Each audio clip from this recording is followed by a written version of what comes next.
Alright, so now what we're going to do, we have our fire pit started here, we have some wood gathered. Now we're going to go over here and start finding some other things that we want to look for when we're starting a fire like this.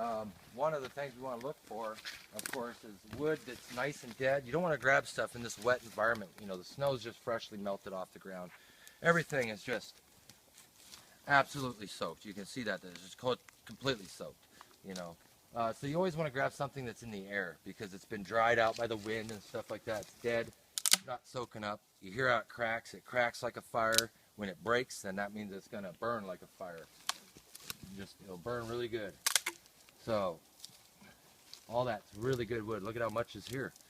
You just grab it, a little bit of it, and I look away so I don't get anything slammed back in my eye. Pull another one off. And I see a lot of videos and stuff sometimes of even well-known survival experts, which I can't mention any names because of, well, several reasons, and most people will know why. But the thing is they'll use their knee to break stuff with, and I don't care.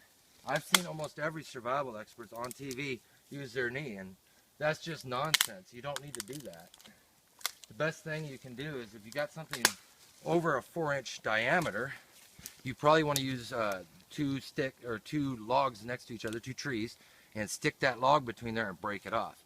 You don't want to try to jump on it or anything like that. Any small stuff though, you can actually set a piece of it.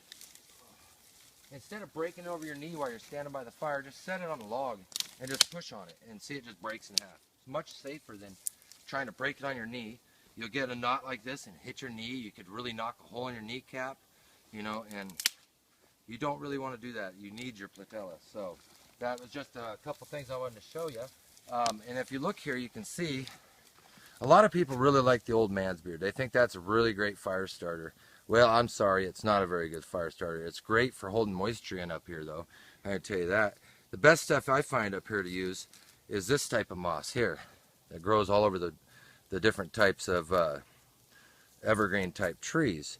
And this moss is actually really dry, really crumbly. It has a nice surface area, catches a spark really well. So we're going to use some of that in conjunction with this and some really small dead stuff like this to make our fire bundle and make our bird nest and start a fire. Next thing we're going to do is we're going to look around for some dead grass. So let's go drop this off and then we'll find some dead grass. And the good thing about grass is even after sitting all year under the snow, the dead grass is still dead. And right next to our fire pit here we have nice dead grass. You can see that grass there. There's nothing to it. So we want to take the tops of this grass. We don't want to get any of the roots because they're nice and wet down there. You just want to get everything up at the top of it. And after we gather a little bit of this, we'll meet back at the fire here and we'll get it started.